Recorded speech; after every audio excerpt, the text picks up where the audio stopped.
Hi hello ನಮಸ್ಕಾರ friends, welcome back to bot Kannadathi. ನಾನು ನಿಮ್ಮ ಮಲ್ನಾಡ್ ಹುಡುಗಿ ಕೃತಿಕಾ. ಎಲೆಕ್ಟ್ರಿಕ್ ವೆಹಿಕಲ್, ಅದರಲ್ಲೂ ಎಲೆಕ್ಟ್ರಿಕಲ್ ಸ್ಕೂಟರ್ ಸೆಗ್ಮೆಂಟಲ್ಲಿ Ather already established and well known brand ಆಗಿದೆ. ಏತರ್ 450X ಸಕ್ಸಸ್ನ ನಂತರ ಇವಾಗ ಅವರು ಏತರ್ ರಿಸ್ತಾ ಅಂತ ಹೇಳಿ ಒಂದು ಸ್ಕೂಟರ್ನ ಲಾಂಚ್ ಮಾಡಿದ್ದಾರೆ. ಇದು ಲಾಂಚ್ ಆಗಿ ಆಲ್ರೆಡಿ 4-5 ಮಂತ್ಸ್ ಆಗಿದೆ, ಬಟ್ ಜನರಿಗೆ ಇನ್ನೂ ಹೆಚ್ಚಾಗಿ ಇದ್ರ ಬಗ್ಗೆ ಗೊತ್ತಿಲ್ಲ. ಸೊ ಇವತ್ತು ನನ್ನ ಹತ್ರ ಇದೆ ಏತರ್ ರಿಸ್ತಾ Z. ಇದರ ಬಗ್ಗೆ ಸ್ಪೆಸಿಫಿಕೇಷನ್ಸ್ ಆ್ಯಂಡ್ ಡೀಟೇಲ್ಸ್ನ ನಾನು ಇವತ್ತು ಕೊಡ್ತಾ ಇದ್ದೀನಿ. ಏತರ್ 450X ಏನಿದೆ ಅದು more like a sporty bike ಅಂತ ಅನಿಸ್ತಿತ್ತು ಆ್ಯಂಡ್ ಜಾಸ್ತಿ ಪರ್ಫಾರ್ಮೆನ್ಸ್ ಮತ್ತು ಪವರ್ ಮೇಲೆ ಅವರು ಫೋಕಸ್ ಮಾಡಿದರು. ಈ ರಿಸ್ತಾ ಅನ್ನೋದೇನಿದೆ ಫ್ಯಾಮಿಲಿ ಸ್ಕೂಟರ್ ಅಂತಲೇ ಲಾಂಚ್ ಮಾಡಿದ್ದಾರೆ. ಹಾಗಾಗಿ ಇದರ ಕಂಫರ್ಟ್ ಆ್ಯಂಡ್ ಸ್ಪೇಸ್ನ ಬಗ್ಗೆ ಜಾಸ್ತಿ ಫೋಕಸ್ ಮಾಡಿದ್ದಾರೆ. ಸೊ ಬನ್ನಿ, ಹಾಗಿದ್ರೆ ತಡ ಮಾಡೋದು ಬೇಡ, ಶುರು ಮಾಡೋಣ ಏತರ್ನ ಕತೆ ನಿಮ್ಮ ಜೊತೆ. ಅದಕ್ಕೂ ಮುಂಚೆ ಚಾನಲ್ನ ಸಬ್ಸ್ಕ್ರೈಬ್ ಮಾಡಿ ಹಾಗೂ ಬೆಲ್ ಐಕಾನನ್ನು ಒತ್ತಿ.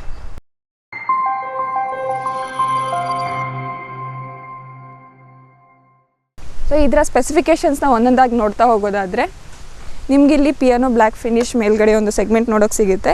ಇಡೀ ಬಾಡಿನ ಫೈಬರ್ ಮಟೀರಿಯಲಿಂದ ಮಾಡಿದ್ದಾರೆ. ಇದು with Deccan grey with piano black colour combination ಆಗಿದೆ. ಇಲ್ಲಿ ನಿಮಗೆ ನಂಬರ್ ಪ್ಲೇಟ್ ನೋಡೋಕ್ಕೆ ಸಿಗುತ್ತೆ. ಕೆಳಗಡೆ ಏತರ್ ಅವರ ಬ್ರ್ಯಾಂಡಿಂಗ್ನ ಕೊಟ್ಟಿದ್ದಾರೆ. ಇದರಲ್ಲಿ LED ಹೆಡ್ಲೈಟ್ ನಿಮಗೆ ನೋಡೋಕ್ಕೆ ಸಿಗುತ್ತೆ ಆ್ಯಂಡ್ ಸೈಡಲ್ಲಿ ಇಂಟಿಗ್ರೇಟೆಡ್ ಇಂಡಿಕೇಟರ್ಸ್ನ ಕೊಟ್ಟಿದ್ದಾರೆ. ಇನ್ನು DRLs ಕೂಡ ಇಲ್ಲಿ ನಿಮಗೆ ನೋಡೋಕ್ಕೆ ಸಿಗುತ್ತೆ. ಇನ್ನು ಫ್ರಂಟಲ್ಲಿ ನಿಮಗೆ ಇದರಲ್ಲಿ ಟೆಲಿಸ್ಕೋಪಿಕ್ ಸಸ್ಪೆನ್ಷನ್ ನೋಡೋಕ್ಕೆ ಸಿಗುತ್ತೆ. ಈವನ್ 450Xಲ್ಲೂ ಕೂಡ ನಿಮಗೆ ಟೆಲಿಸ್ಕೋಪಿಕ್ ಸಸ್ಪೆನ್ಷನ್ ನೋಡೋಕ್ಕೆ ಸಿಗ್ತಿತ್ತು, ಬಟ್ ಇದು ಮೋರ್ ಟ್ಯೂನ್ಡ್ ಆಗಿದೆ. ಇನ್ನು ಇದರಲ್ಲಿ ನಿಮಗೆ ಫ್ರಂಟಲ್ಲಿ 200 mm ಡಿಸ್ಕ್ ಬ್ರೇಕ್ ನೋಡೋಕ್ಕೆ ಸಿಗುತ್ತೆ ಆ್ಯಂಡ್ ಇದರಲ್ಲಿ ಸ್ಕಿಡ್ ಕಂಟ್ರೋಲ್ ಸೆನ್ಸರ್ನ ಕೊಟ್ಟಿದ್ದಾರೆ. 12 ಇಂಚ್ ಅಲಾಯ್ ವೀಲ್ ಇದರಲ್ಲಿ ನೋಡೋಕ್ಕೆ ಸಿಗುತ್ತೆ ಆ್ಯಂಡ್ MRF ಟೈರ್ ಇದರಲ್ಲಿದೆ. ಇನ್ನು ಸೈಡಲ್ಲಿ ನೋಡೋದಾದರೆ ನಿಮಗೆ ಸೈಡ್ ಸ್ಟ್ಯಾಂಡ್ ನೋಡೋಕ್ಕೆ ಸಿಗುತ್ತೆ. ಇದನ್ನು ತೆಗೆದಾಗ ಬಾಡಿ ಜೊತೆ ಇದು ಮರ್ಜ್ ಆಗುತ್ತೆ. ಇನ್ನು ಇಲ್ಲಿ ಹಿಂದ್ಗಡೆ ಬಂದರೆ ನಿಮಗೆ ಈ ಫೂಟ್ ರೆಸ್ಟ್ ಏನಿದೆ ಅದು ಯಾವ ವೇರಿಯಂಟಲ್ಲೂ ಇದ್ರ ಜೊತೆ ಬರಲ್ಲ. ನಿಮಗೆ ಬೇಕು ಅಂತ ಹೇಳಿದರೆ ಆ್ಯಸ್ ಎ ಆಕ್ಸೆಸರಿ ಇದನ್ನು ಹಾಕ್ಸ್ಕೊಳ್ಬೋದು. ಇನ್ನು ಇಲ್ಲಿ ರಿಸ್ತಾ ಅಂತ ಬ್ರ್ಯಾಂಡಿಂಗ್ನ ಕೊಟ್ಟಿದ್ದಾರೆ. ಇನ್ನು ಫೂಟ್ ರೆಸ್ಟ್ ಕೆಳಗಡೆ ನೀವು ಒಂದು ಸೆಗ್ಮೆಂಟ್ ನೋಡ್ಬೋದು, ಇದು ಕವರ್ಡ್ ಬೆಲ್ಟ್ ಆಗಿದೆ. ಇನ್ನು ಬ್ಯಾಕ್ ಸೈಡಲ್ಲಿ ನೋಡ್ತಾ ಹೋಗೋದಾದರೆ ಇಲ್ಲಿ ಮೆಟಾಲಿಕ್ ಹ್ಯಾಂಡ್ ಗ್ರ್ಯಾಬ್ನ ಕೊಟ್ಟಿದ್ದಾರೆ ವಿತ್ ಬ್ಯಾಕ್ ರೆಸ್ಟ್. ಸೊ ಇದು ಪ್ರೋ ವೇರಿಯಂಟಲ್ಲಿ ಮಾತ್ರ ನಿಮಗೆ ಇದ್ರ ಜೊತೆ ಸಿಗುತ್ತೆ. ಸ್ಟ್ಯಾಂಡರ್ಡ್ ವೇರಿಯಂಟಲ್ಲಿ ನಿಮಗೆ ಬೇಕು ಅಂತ ಹೇಳಿದರೆ ಪರ್ಚೇಸ್ ಮಾಡಿ ದೆನ್ ಹಾಕ್ಸ್ಕೊಳ್ಬೋದು. ಇನ್ನು ಕೆಳಗಡೆ ನಿಮಗೆ LED ಟೇಲ್ ಲೈಟ್ ನೋಡೋಕ್ಕೆ ಸಿಗುತ್ತೆ ಆ್ಯಂಡ್ ಇದರಲ್ಲೂ ಕೂಡ ಇಂಟಿಗ್ರೇಟೆಡ್ ಇಂಡಿಕೇಟರ್ಸ್ನ ಕೊಟ್ಟಿದ್ದಾರೆ ಆ್ಯಂಡ್ ಕೆಳಗಡೆ ಮತ್ತು ಬ್ರ್ಯಾಂಡಿಂಗ್ನ ಕೊಟ್ಟಿದ್ದಾರೆ. ಇದ್ರ ಕೆಳಗಡೆ ನಂಬರ್ ಪ್ಲೇಟ್ ವಿತ್ ಲೈಟ್ ನಿಮ್ಗೆ ನೋಡೋಕ್ಕೆ ಸಿಗುತ್ತೆ. ಇನ್ನು ರೇರಲ್ಲಿ ನಿಮಗೆ ಅವರು ಡ್ರಮ್ ಬ್ರೇಕ್ಸ್ನ ಕೊಟ್ಟಿದ್ದಾರೆ. ಸೊ ಹಾಗಾಗಿ ಇದರಲ್ಲಿ ಕಾಂಬಿ ಬ್ರೇಕ್ ಸಿಸ್ಟಮ್ ಇದೆ. ಇದರಲ್ಲೂ ಕೂಡ 12 ಇಂಚ್ ಅಲಾಯ್ ವೀಲ್ಸ್ ನಿಮಗೆ ನೋಡೋಕ್ಕೆ ಸಿಗುತ್ತೆ ಆ್ಯಂಡ್ MRF ಟೈರ್ನ ಕೊಟ್ಟಿದ್ದಾರೆ.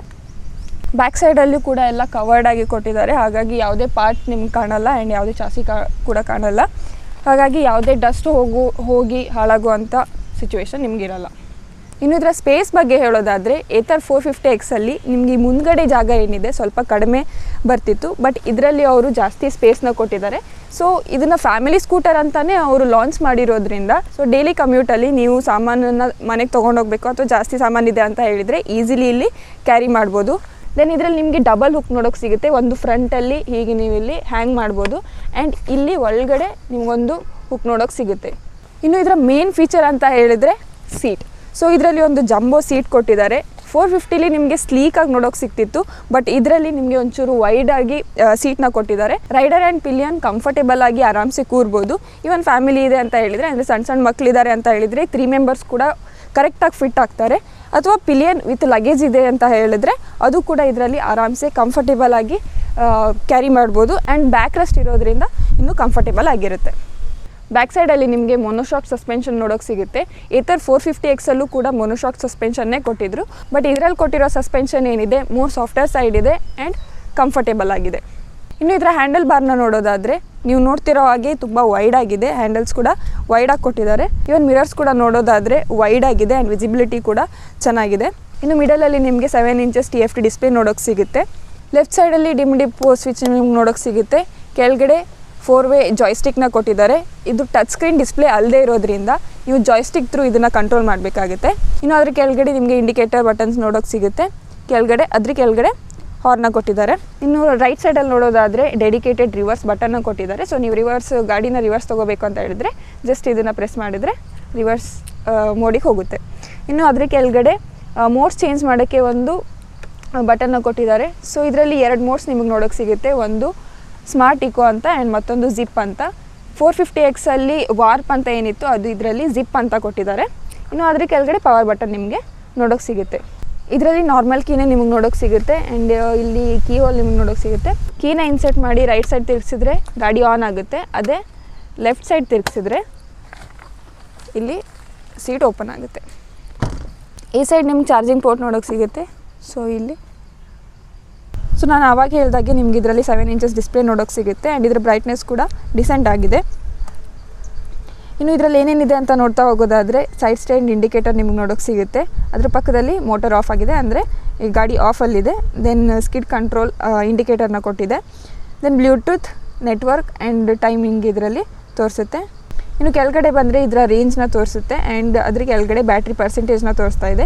ಇದು ಸ್ಮಾರ್ಟ್ ಈಕೋದಲ್ಲಿದೆ, ಹಾಗಾಗಿ 66%ಗೆ 79 ಕಿಲೋಮೀಟರ್ ರನ್ ಆಗುತ್ತೆ ಅಂತ ತೋರಿಸ್ತಾ ಇದೆ. ಇನ್ನು ಜಿಪ್ ಮೋಡಲ್ಲಿ 66%ಗೆ 67 ಕಿಲೋಮೀಟರ್ ರನ್ ಆಗುತ್ತೆ ಅಂತ ತೋರಿಸ್ತಿದೆ. ಸೈಡಲ್ಲಿ ನಿಮ್ಗೆ ಮೆನು ನೋಡೋಕೆ ಸಿಗುತ್ತೆ. ಅದರಲ್ಲಿ ಫಸ್ಟ್ ಆಪ್ಷನ್ ಏನಿದೆ ನ್ಯಾವಿಗೇಟ್ ಟು ಅಂತ ಇದೆ. ಇದರಲ್ಲಿ ಇಂಟಿಗ್ರೇಟೆಡ್ ಗೂಗಲ್ ಮ್ಯಾಪ್ ನಿಮಗೆ ನೋಡೋಕೆ ಸಿಗುತ್ತೆ. ಸೊ ಇದರಲ್ಲಿ ನೀವು ಲೊಕೇಶನ್ನ ಸರ್ಚ್ ಮಾಡಿ ದೆನ್ ಗೂಗಲ್ ಮ್ಯಾಪ್ಸ್ನ ಹಾಕ್ಬೋದು. ದೆನ್ ಸೇವ್ ಲೊಕೇಶನ್, ನಿಮ್ಮ ಲೈವ್ ಲೊಕೇಶನ್ ಏನಿದೆ ಅದನ್ನು ನೀವು ಶೇರ್ ಕೂಡ ಮಾಡ್ಬೋದು ಇದರಿಂದ. ದೆನ್ ನಿಯರ್ ಬೈ ಚಾರ್ಜರ್ಸ್ ಯಾವ್ದ್ಯಾವ್ದಿದೆ ಅದು ಕೂಡ ಇಲ್ಲಿ ಶೋ ಆಗುತ್ತೆ. ಇನ್ನು ನೆಕ್ಸ್ಟ್ ಆಪ್ಷನ್ ಕನೆಕ್ಟೆಡ್ ಡಿವೈಸ್ ಅಂತ ಇದೆ. ಸೊ ನೀವು ಮೊಬೈಲಿಗೆ ಕನೆಕ್ಟೆಡ್ ಇದ್ದರೆ ನೋಟಿಫಿಕೇಷನ್ಸ್ ಏನಿದೆ ಅಥವಾ ನೀವು ಮ್ಯೂಸಿಕ್ ಕೇಳ್ತಿದ್ರೆ ಅದರ ಕಂಟ್ರೋಲ್ಸ್ ಇದ್ರ ಥ್ರೂ ಮಾಡ್ಬೋದು. ಇನ್ನು ಕಾಲ್ ಬಂತು ಅಂತ ಹೇಳಿದರೆ ಕಾಲ್ನ ರಿಸೀವ್ ಅಥವಾ ಕಟ್ ಕೂಡ ಮಾಡ್ಬೋದು. ಇನ್ನು ನೆಕ್ಸ್ಟ್ ಮೈ ರಿಸ್ತಾ ಅಂತ ಇದೆ. ಸೊ ವೆಹಿಕಲ್ ಡೀಟೇಲ್ಸ್ ಇದರಲ್ಲಿದೆ. ಆ್ಯಂಡ್ ಇದರಲ್ಲಿ ಮೈ ಡಾಕ್ಯುಮೆಂಟ್ಸ್ ಅಂತ ಇದೆ. ನೀವು ಡಾಕ್ಯುಮೆಂಟ್ಸ್ ಕೂಡ ಇದರಲ್ಲಿ ಅಪ್ಲೋಡ್ ಮಾಡಿಡ್ಬೋದು. ಇದರಲ್ಲಿ 2 GB ರ್ಯಾಮ್ ಮತ್ತು 16 GB ಸ್ಟೋರೇಜ್ ಕೂಡ ಇದರಲ್ಲಿ ಕೊಟ್ಟಿದ್ದಾರೆ. ಇನ್ನು ನೆಕ್ಸ್ಟ್ ಸೆಟ್ಟಿಂಗ್ಸ್ ಅಂತ ಇದೆ. ಸೊ ಬ್ಲೂಟೂತ್ ಆನ್ ಆಫ್ ಮಾಡ್ಬೋದು. ದೆನ್ ಡಿಸ್ಪ್ಲೇ ಸೆಟ್ಟಿಂಗಲ್ಲಿ ಬ್ರೈಟ್ನೆಸ್ನ ಹೆಚ್ಚು ಕಡಿಮೆ ಕೂಡ ಇದರಲ್ಲಿ ಮಾಡ್ಕೋಬೋದು. ಆಟೋ ಬ್ರೈಟ್ನೆಸ್ ಇದೆ. ಸೊ ಆನ್ ಆಫ್ ನೀವು ಇದರಲ್ಲಿ ಸೆಲೆಕ್ಟ್ ಮಾಡ್ಕೊಳ್ಬೋದು. ಇವಾಗ ಆನಲ್ಲಿದೆ. ಇನ್ನು ನೆಕ್ಸ್ಟ್ ವೆಹಿಕಲ್ ಸೆಟ್ಟಿಂಗ್ ಅಂತ ಇದೆ. ಟ್ವಿಸ್ಟ್, ಇದರಲ್ಲಿ ಒಂದು ಹೊಸ ಫೀಚರ್ನ ಅವರು ಆ್ಯಡ್ ಮಾಡಿದ್ದಾರೆ, ಮ್ಯಾಜಿಕ್ ಟ್ವಿಸ್ಟ್ ಅಂತ. ಇದರಲ್ಲಿ ಬೇಸಿಕಲಿ ಏನಾಗುತ್ತೆ ಅಂತ ಹೇಳಿದರೆ, ಕಾಮನ್ ಆಗಿ ನಾವು ಆಕ್ಸಲರೇಟ್ ಮಾಡೋಕ್ಕೆ ಇದನ್ನು ಪುಲ್ ಡೌನ್ ಮಾಡಿ ಆಕ್ಸಲರೇಟ್ ಮಾಡ್ತೀವಿ. ಇದರಲ್ಲಿ ಹೊಸ ಫೀಚರ್ಸ್ ಮ್ಯಾಜಿಕ್ ಟ್ವಿಸ್ಟ್ ಕೊಟ್ಟಿರೋದ್ರಿಂದ ಇದನ್ನು ಪುಲ್ ಅಪ್ ಮಾಡಿದಾಗ ಗಾಡಿನ ನಾವು ಸ್ಲೋ ಡೌನ್ ಮಾಡ್ಬೋದು. ಸೊ ಅದು ನಿಮಗೆ ಇಂಜಿನ್ ಬ್ರೇಕ್ ಥರ ವರ್ಕ್ ಆಗುತ್ತೆ. ಇನ್ನು ನೆಕ್ಸ್ಟ್ ಆಪ್ಷನ್ ಕೋಸ್ಟಿಂಗ್ ರೀಜನ್ ಅಂತ ಕೊಟ್ಟಿದ್ದಾರೆ. ದೆನ್ ಆಟೋ ಹೋಲ್ಡ್ ಆಪ್ಷನ್ ಕೊಟ್ಟಿದ್ದಾರೆ. ಸೊ ನೀವು ಗಾಡಿನ ಸ್ಲೋಪಲ್ಲಿ ಏನಾದ್ರು ಇಟ್ಟಿದ್ದೀರಾ ಅಂತ ಹೇಳಿದರೆ ಆವಾಗ ಆಟೋಮೆಟಿಕ್ ಬ್ರೇಕ್ ಸಿಸ್ಟಮ್ ಅಪ್ಲೈ ಆಗಿ ಗಾಡಿ ಸ್ಟಡಿ ಅಥವಾ ಹೋಲ್ಡಲ್ಲಿರುತ್ತೆ. ಇದು ನೆಕ್ಸ್ಟ್ ಸ್ಕಿಡ್ ಕಂಟ್ರೋಲ್ ಆಪ್ಷನ್ನ ಕೊಟ್ಟಿದ್ದಾರೆ. ಸೊ ಮಡಿ ಪ್ಲೇಸಸ್ ಇದ್ದರೆ ಅಥವಾ ರೇತಿ ಇರೋ ಪ್ಲೇಸ್ ಇದೆ ಅಥವಾ ಸ್ಕಿಡ್ ಆಗುವಂಥ ಯಾವುದೇ ಪ್ಲೇಸಲ್ಲಿ ಇದ್ದರೆ ಈ ಆಪ್ಷನ್ ತುಂಬ ಯೂಸ್ಫುಲ್ ಆಗುತ್ತೆ. ಇದರಲ್ಲಿ ಏನಾಗುತ್ತೆ ಅಂತ ಹೇಳಿದರೆ ಫ್ರಂಟ್ ವೀಲ್ ರೊಟೇಷನ್ನ ಸೆನ್ಸ್ ಮಾಡಿ ಬ್ಯಾಕ್ ವೀಲಿಗೆ ಟ್ರಾನ್ಸ್ಮಿಟ್ ಮಾಡುತ್ತೆ. ಹಾಗಾಗಿ ಸ್ಕಿಡ್ ಆಗಿ ಬೀಳೋ ಚಾನ್ಸಸ್ ಕಡಿಮೆ ಆಗುತ್ತೆ. ನೆಕ್ಸ್ಟ್ ಆಟೋ ಇಂಡಿಕೇಟರ್ ಆಪ್ಷನ್ನ ಕೊಟ್ಟಿದ್ದಾರೆ. ಸೊ ಟರ್ನ್ ಆದಮೇಲೆ ಇಂಡಿಕೇಟರ್ ಏನಿದೆ ಆಫ್ ಆಗುತ್ತೆ. ಇನ್ನು ಮಿಸ್ಲೇನಿಯಸ್ ಸೆಟ್ಟಿಂಗಲ್ಲಿ ಗೈಡ್ ಮಿ ಹೋಮ್ ಲೈಟ್ಸ್ ಅಂತ ಆಪ್ಷನ್ನ ಕೊಟ್ಟಿದ್ದಾರೆ. ಸೊ ಇದರಲ್ಲಿ ಏನಾಗುತ್ತೆ, ಈ ಫೀಚರ್ ಆನ್ ಇದ್ದಾಗ ಏನಾಗುತ್ತೆ ಅಂತ ಹೇಳಿದರೆ ನೀವು ಗಾಡಿನ ಆಫ್ ಮಾಡಿದ್ಮೇಲೂ ಕೂಡ 14 ಸೆಕೆಂಡ್ಸ್ ಲೈಟ್ಸ್ ಆನ್ ಆಗೇ ಇರುತ್ತೆ. ಅಂದರೆ ನೀವು ಮನೆ ಮುಟ್ಟೋ ತನಕ ಲೈಟ್ ಆನ್ ಆಗಿರುತ್ತೆ ಅನ್ನೋ ರೀತಿಯಲ್ಲಿ ಇದನ್ನ ಕೊಟ್ಟಿದ್ದಾರೆ. ಇದರಲ್ಲಿ ಆಪ್ಟಿಮೈಸ್ಡ್ ಚಾರ್ಜಿಂಗ್ ಅಂತ ಕೊಟ್ಟಿದ್ದಾರೆ. ಸೊ ಇದರಲ್ಲಿ ಏನಾಗುತ್ತೆ ಅಂತ ಹೇಳಿದರೆ ನೀವು ಸೆಟ್ ಮಾಡಿರೋ ಟೈಮ್ಗೆ ಆಟೋಮೆಟಿಕ್ಲಿ ಚಾರ್ಜಿಂಗ್ ಆಫ್ ಆಗುತ್ತೆ. ನೆಕ್ಸ್ಟ್ ಫಾಲ್ ಸೇಫ್ ಆಪ್ಷನ್ನ ಕೊಟ್ಟಿದ್ದಾರೆ. ಸೊ ಇದರಲ್ಲಿ ಏನಾಗುತ್ತೆ ಅಂತ ಹೇಳಿದರೆ ಗಾಡಿ ಇನ್ ಕೇಸ್ ಬಿತ್ತು ಅಂತ ಹೇಳಿದರೆ ಮೋಟರ್ ಏನಿದೆ ಆಫ್ ಆಗುತ್ತೆ. ನೆಕ್ಸ್ಟ್ ಇನ್ಕೋಗ್ನೆಟಿವ್ ಮೋಡ್ ಅಂತ ಕೊಟ್ಟಿದ್ದಾರೆ. Next shut down. ಸೊ ಇದಿಷ್ಟು ಆಪ್ಷನ್ ನಿಮಗೆ ಇದರಲ್ಲಿ ನೋಡೋಕೆ ಸಿಗುತ್ತೆ. ಸೊ ನೀವು ಇಲ್ಲಿ ನೋಡ್ಬೋದು ಓಡೋಮೀಟ್ರ್ ಇದೆ. ಸೊ 668.5 ಕಿಲೋಮೀಟರ್ ರನ್ ಆಗಿದೆ. Average speed 15 km/h. Then trip ಡೀಟೇಲ್ಸ್ನ ಕೊಟ್ಟಿದ್ದಾರೆ. So 661.9 kilometre. Current ride 4 kilometre. So ಇವತ್ತು 4 ಕಿಲೋಮೀಟರ್ ರೈಡ್ ಆಗಿದೆ. ಇನ್ನು ಇದರ ಮೋಟರ್ನ ಬಗ್ಗೆ ಹೇಳೋದಾದರೆ ಇದರಲ್ಲಿ ಸೆಂಟ್ರಲೈಸ್ಡ್ ಮೋಟರ್ನ ಕೊಟ್ಟಿದ್ದಾರೆ. ಹಬ್ ಮೋಟರ್ ನಿಮ್ಗೆ ಇದರಲ್ಲಿ ನೋಡೋಕೆ ಸಿಗಲ್ಲ. ಹಾಗಾಗಿ ಕಣ್ಣಿಗೆ ನಿಮಗೆ ಮೋಟರ್ ಎಲ್ಲಿದೆ ಅಂತ ನೋಡೋಕೆ ಸಿಗಲ್ಲ. ಇನ್ನು ಇದರಲ್ಲಿ 3.7 kW ಬ್ಯಾಟ್ರಿನ ಕೊಟ್ಟಿದ್ದಾರೆ. ಆ್ಯಂಡ್ ಅದು ಕೂಡ ಸೇಮ್ ಏತರ್ 450Xಲ್ಲಿ ಎಲ್ಲಿ ಫುಡ್ ಸ್ಪೇಸಲ್ಲಿ ಪ್ಲೇಸ್ ಆಗಿತ್ತೋ ಆ ಥರನೇ ಇಲ್ಲೂ ಕೂಡ ಸೆಂಟ್ರಲ್ಲಿ ಪ್ಲೇಸ್ ಆಗಿದೆ. ಇನ್ನು ಇದರ ಸ್ಪೀಡ್ ಆ್ಯಂಡ್ ರೇಂಜ್ನ ಬಗ್ಗೆ ಹೇಳೋದಾದರೆ ಇದರಲ್ಲಿ ನಿಮಗೆ 2 ಮೋಡ್ ನೋಡೋಕೆ ಸಿಗುತ್ತೆ. ಒಂದು ಸ್ಮಾರ್ಟ್ ಈಕೋ ಮೋಡ್ ಮತ್ತೊಂದು ಜಿಪ್ ಮೋಡ್. ಜಿಪ್ ಮೋಡಲ್ಲಿ ನಿಮಗೆ ಟಾಪ್ ಸ್ಪೀಡ್ ಬಂದುಬಿಟ್ಟು 80 km ನೋಡೋಕೆ ಸಿಗುತ್ತೆ. ಆ್ಯಂಡ್ ಇದರ ರೇಂಜ್ ಏನಿದೆ 105 km ತನಕ ಕೊಡುತ್ತೆ. ಇನ್ನು ಸ್ಮಾರ್ಟ್ ಈಕೋ ಮೋಡಲ್ಲಿ ನಿಮಗೆ ಸ್ಪೀಡ್ ಕಟ್ ಡೌನ್ ಆಗುತ್ತೆ. ಅಂದರೆ 45 to 50 ಟಾಪ್ ಸ್ಪೀಡ್ ನಿಮಗೆ ನೋಡೋಕೆ ಸಿಗುತ್ತೆ. ಆ್ಯಂಡ್ ರೇಂಜ್ ಏನಿದೆ 125 km ಕೊಡುತ್ತೆ. ಆ್ಯಂಡ್ ಏತರ್ ಅವರ ಸ್ಪೆಷಾಲಿಟಿ ಏನಂತ ಹೇಳಿದರೆ ಎಷ್ಟು ರೇಂಜ್ ಇದರಲ್ಲಿ ತೋರಿಸ್ತಿದೆಯೋ ಅಷ್ಟೇ ರೇಂಜ್ನ ಕೊಡುತ್ತೆ. ಸೊ ರೇಂಜ್ ಬಗ್ಗೆ ಡೌಟ್ ಇಲ್ಲ. ರಿಸ್ತಾದಲ್ಲಿ ಅವರು ಹೈಪ್ ಮಾಡಿ ಹೈಲೈಟ್ ಮಾಡಿರೋವಂಥ ಫೀಚರ್ ಅಂದರೆ ಇದರ ಸ್ಪೇಸ್. ಸೊ ಇದರಲ್ಲಿ ನಿಮಗೆ ನೀವು ನೋಡ್ತಿರೋ ಹಾಗೆ 34 ಲೀಟರ್ ಬೂಟ್ ಸ್ಪೇಸ್ನ ಕೊಟ್ಟಿದ್ದಾರೆ. ನಾನು ಆಲ್ರೆಡಿ ಒಂದು ಫುಲ್ ಫೇಸ್ ಹೆಲ್ಮೆಟ್ನ ಇದರಲ್ಲಿ ಇಟ್ಟಿದ್ದೀನಿ, ಬಟ್ ಸ್ಟಿಲ್ ನಿಮಗೆ ಇದರಲ್ಲಿ ಜಾಗ ಇದೆ. ಸೊ ನೀವು ಸಣ್ಣ ಪುಟ್ಟ ಐಟಮ್ಸ್ ಏನಾದರೂ ಇದ್ದರೆ ಲೈಕ್ ವಾಟರ್ ಬಾಟಲ್ ಆಗಿರ್ಬೋದು ಅಥವಾ ಇನ್ನೇನಾದರೂ ಸಣ್ಣ ಪುಟ್ಟ ಐಟಮ್ಸ್ ಇದ್ದರೆ ಇದರಲ್ಲಿ ಈಸಿಯಾಗಿ ಇಡ್ಬೋದು. ಅಥವಾ ಇದನ್ನು ತೆಗೆದು ನಾನು ಹಾಫ್ ಹೆಲ್ಮೆಟ್ ಏನಾದರೂ ಇಟ್ಟೆ ಅಂತ ಹೇಳಿದರೆ ನಿಮಗೆ ಇನ್ನೂ ಕೂಡ ಇಲ್ಲಿ ಜಾಸ್ತಿ ಸ್ಪೇಸ್ ಅವೈಲೇಬಲ್ ಇರುತ್ತೆ. ದೆನ್ ನೀವು ಇಲ್ಲಿ ನೋಡ್ತಿರೋ ಹಾಗೆ ಒಂದು ಸಣ್ಣ ಕಂಪಾರ್ಟ್ಮೆಂಟ್ನ ಕೊಟ್ಟಿದ್ದಾರೆ. ಸೊ ನೀವು ಮೊಬೈಲ್ ಆಗಿರ್ಬೋದು ಅಥವಾ ಪರ್ಸ್ ಏನಾದರೂ ಇಡಬೇಕು ಅಂತ ಹೇಳಿದರೆ ಇದು ತುಂಬ ಯೂಸ್ಫುಲ್ ಆಗಿದೆ. ಸೊ ಸ್ಮಾಲ್ ಐಟಮ್ಸ್ನ ಇದರಲ್ಲೂ ಕೂಡ ನೀವು ಪ್ಲೇಸ್ ಮಾಡ್ಬೋದು. ನೀವು ಇಲ್ಲಿ ನೋಡ್ಬೋದು, ಇಲ್ಲಿ ಒಂದು ಸಣ್ಣ ಸಾಕೆಟ್ ಥರ ಇದೆ. ಸೊ ನೀವು ಮೊಬೈಲ್ ಚಾರ್ಜಿಂಗ್ ಅಥವಾ ಯಾವ್ದಾದ್ರು ಡಿವೈಸ್ ಚಾರ್ಜಿಂಗ್ ಹಾಕಬೇಕು ಅಂತ ಹೇಳಿದರೆ ಇದ್ರ ಜೊತೆ ಒಂದು ಆಕ್ಸೆಸರಿ ಬರುತ್ತೆ. ಸೊ ಅದನ್ನು ಬೈ ಮಾಡಿ ಇಲ್ಲಿ ಹಾಕಿದರೆ ನೀವು ಮೊಬೈಲ್ನ ಕೂಡ ಚಾರ್ಜ್ ಮಾಡ್ಬೋದು. ಇದರ ಆಕ್ಸೆಸರಿ ಬದಲಿಗೆ ಅವರು ಡೈರೆಕ್ಟಾಗಿ ಟೈಪ್ ಸಿ ಚಾರ್ಜಿಂಗ್ ಪೋರ್ಟ್ನ ಕೊಟ್ಟಿದ್ರೆ ಇನ್ನೂ ಯೂಸ್ಫುಲ್ ಆಗಿರ್ತಿತ್ತೇನೋ ಅಂತ ನನ್ನ ಅನಿಸಿಕೆ. ಇನ್ನು ನೆಕ್ಸ್ಟ್ ಇಲ್ಲಿ ನೋಡ್ತಿರ್ಬೋದು, ಒಂದು ಸಣ್ಣ ಲೈಟ್ ಕೊಟ್ಟಿದ್ದಾರೆ. ಸೊ ನೀವು ರಾತ್ರಿ ಹೊತ್ತೇನಾದರೂ ಇಲ್ಲಿ ಬೇಕು ಅಂತ ಹೇಳಿದರೆ ಹುಡುಕಕ್ಕೆ ವಿಸಿಬಿಲಿಟಿಗೋಸ್ಕರ ಒಂದು ಸಣ್ಣ ಲೈಟ್ನ ಕೂಡ ಕೊಟ್ಟಿದ್ದಾರೆ. ಇನ್ನು ಇದರ ಡಿಸೈನ್ನ ಬಗ್ಗೆ ಹೇಳೋದಾದರೆ ನೋಡೋಕೆ ಸ್ವಲ್ಪ ನಿಮಗೆ ಬಲ್ಕಿ ಅಂತ ಅನಿಸುತ್ತೆ, ಸೈಡಿಂದ ನೋಡೋಕ್ಕೆ ಸ್ವಲ್ಪ ವೈಡ್ ಅಂತ ಅನಿಸುತ್ತೆ. ಅದೇ ಫ್ರಂಟಲ್ಲಿ ನೋಡೋದಾದರೆ ಹ್ಯಾಂಡಲ್ ಬಾರ್ ಸ್ವಲ್ಪ ವೈಡ್ ಅಂತ ಅನ್ನಿಸ್ಬೋದು, ಬಟ್ ಈ ಬಾಡಿ ಏನಿದೆ ಅಷ್ಟು ಅಗಲ ಅಂತ ಅನಿಸಲ್ಲ. ಆ್ಯಂಡ್ ನಿಮಗೆ ಸಿಂಪಲ್ ಡಿಸೈನ್ನ ಕೊಟ್ಟಿದ್ದಾರೆ. ಆ್ಯಂಡ್ ಮಟೀರಿಯಲ್ ಏನು ಯೂಸ್ ಮಾಡಿದ್ದಾರೆ ಅದು ಪ್ರೀಮಿಯಮ್ ಮಟೀರಿಯಲ್ ಆಗಿದೆ, ಹಾಗಾಗಿ ನಿಮಗೆ ಯಾವುದೇ ವೈಬ್ರೇಷನ್ ಫೀಲ್ ಆಗಲ್ಲ, ಸ್ಟರ್ಡಿ ಅಂತ ಅನಿಸುತ್ತೆ. ಸೊ ಸಿಂಪಲ್ ಡಿಸೈನ್, ಡೀಸೆಂಟ್ ಆಗಿದೆ. ನೀವು ನೋಡ್ತಿರೋ ಹಾಗೆ ನಾನು ಗಾಡಿನ ಸ್ಲೋಪಲ್ಲಿ ನಿಲ್ಲಿಸಿದ್ದೀನಿ, ಬಟ್ ಯಾವುದೇ ಬ್ರೇಕ್ನ ಅಪ್ಲೈ ಮಾಡಿಲ್ಲ. ಇದು ಆಟೋ ಹೋಲ್ಡ್ನ ಅಡ್ವಾಂಟೇಜ್. ಸೊ ಇದನ್ನು ರಿಮೂವ್ ಮಾಡಬೇಕು, ಆಟೋ ಹೋಲ್ಡಿಂದ ತೆಗಿಬೇಕು ಅಂತ ಹೇಳಿದರೆ ಜಸ್ಟ್ ಬ್ರೇಕ್ನ ಪ್ರೆಸ್ ಮಾಡಿದರೆ ಇದು ಆಟೋ ಹೋಲ್ಡಿಂದ ಎಕ್ಸಿಟ್ ಆಗುತ್ತೆ. ಇದರ ಬ್ಯಾಟ್ರಿ ಬಗ್ಗೆ ಹೇಳೋದಾದರೆ ಇದರಲ್ಲಿ 3.7 ಕಿಲೋವ್ಯಾಟ್ ಬ್ಯಾಟ್ರಿ ನಿಮಗೆ ನೋಡೋಕೆ ಸಿಗುತ್ತೆ. ಆ್ಯಂಡ್ 700 ವಾಟ್ ಚಾರ್ಜರ್ನ ಕೊಡ್ತಾ ಇದ್ದಾರೆ. ಇದರಲ್ಲೂ ನಿಮಗೆ 2 ಆಪ್ಷನ್ ನೋಡೋಕೆ ಸಿಗುತ್ತೆ, ಒಂದು 350 ವಾಟ್ದು ಮತ್ತೊಂದು 700 ವಾಟ್ನಿಂದು. ಇವಾಗ ನನ್ನ ಹತ್ರ ಇರೋದು 700 ವಾಟ್. ಆ್ಯಂಡ್ ಇದನ್ನು ಕಂಪ್ಲೀಟಾಗಿ ಚಾರ್ಜ್ ಮಾಡೋಕ್ಕೆ ವಿತ್ 700 ವಾಟ್ ಚಾರ್ಜರ್ 6.5 ಅವರ್ಸ್ ಬೇಕಾಗುತ್ತೆ. ಇನ್ನು ಫಾಸ್ಟ್ ಚಾರ್ಜಿಂಗ್ ಸ್ಟೇಷನಲ್ಲಿ ನೀವು ಚಾರ್ಜ್ ಮಾಡ್ತೀರಾ ಅಂತ ಹೇಳಿದರೆ ಈ ಥರ ಯೂನಿಟ್ನ ಇನ್ಸ್ಟಾಲ್ ಮಾಡಿದ್ದಾರೆ. ಸೊ ನೀವು 40 ಮಿನಿಟ್ಸಲ್ಲಿ ಅಪ್ ಟು 80% ಚಾರ್ಜ್ನ ಮಾಡ್ಬೋದು. ಆ್ಯಂಡ್ ಇದು ಪೇಯಬಲ್ ಆಗಿದೆ. ನೀವು ನಿಮ್ಮ ಆ್ಯಪಲ್ಲಿ ಟಾಪಪ್ನ ಮಾಡಿ ಇಟ್ಕೊಂಡ್ರೆ ಅದು ಆಟೋಮೆಟಿಕ್ಲಿ ಆ್ಯಪಿಂದನೇ ಕಟ್ ಆಗುತ್ತೆ. ಈ ಥರ fast charging stations all over India ಇವಾಗ ಇನ್ಸ್ಟಾಲ್ ಮಾಡ್ತಾ ಇದ್ದಾರೆ. ಇನ್ನು ನೀವು ಮೆಟ್ರೋ ಸಿಟಿಲಿ ಇದ್ದೀರಾ ಅಂತ ಹೇಳಿದರೆ ಈಸಿಲಿ ಆಕ್ಸೆಸಿಬಲ್ ಆಗಿದೆ. ಸೊ ಇದು ಹೇಗೆ ವರ್ಕ್ ಆಗುತ್ತೆ ಅಂತ ನಾನು ನಿಮಗೆ ತೋರಿಸ್ತೀನಿ. ಸೊ ಜಸ್ಟ್ ನೀವು ಇದನ್ನು ಹಿಂಗೆ ಪುಲ್ ಮಾಡಿ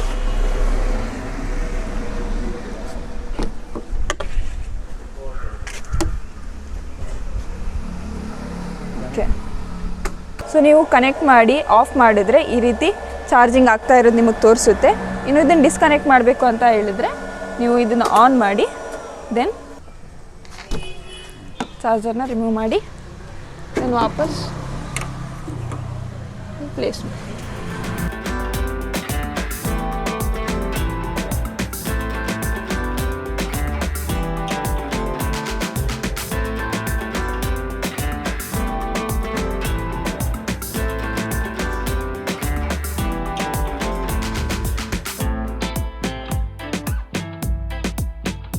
ಇದರಲ್ಲಿ ನಿಮಗೆ 7 ಕಲರ್ ಆಪ್ಷನ್ಸ್ ನೋಡೋಕೆ ಸಿಗುತ್ತೆ, 3 solid colour and 4 mixed colour options. ಇದರಲ್ಲೇ ನಿಮಗೆ 3 ವೇರಿಯಂಟ್ ನೋಡೋಕೆ ಸಿಗುತ್ತೆ. ರಿಸ್ತಾ ಎಸ್ ಅಂದರೆ ಬೇಸ್ ಮಾಡೆಲ್ ಆ್ಯಂಡ್ ರಿಸ್ತಾ ಝೆಡ್ ಅಲ್ಲಿ ನಿಮಗೆ 2 ಆಪ್ಷನ್ ನೋಡೋಕೆ ಸಿಗುತ್ತೆ. ಒಂದು 2.9 ಕಿಲೋವ್ಯಾಟ್ ಬ್ಯಾಟ್ರಿ ಇರುವಂಥದ್ದು, ಮತ್ತೊಂದು 3.7 ಕಿಲೋವ್ಯಾಟ್ ಬ್ಯಾಟ್ರಿ ಇರುವಂಥದ್ದು.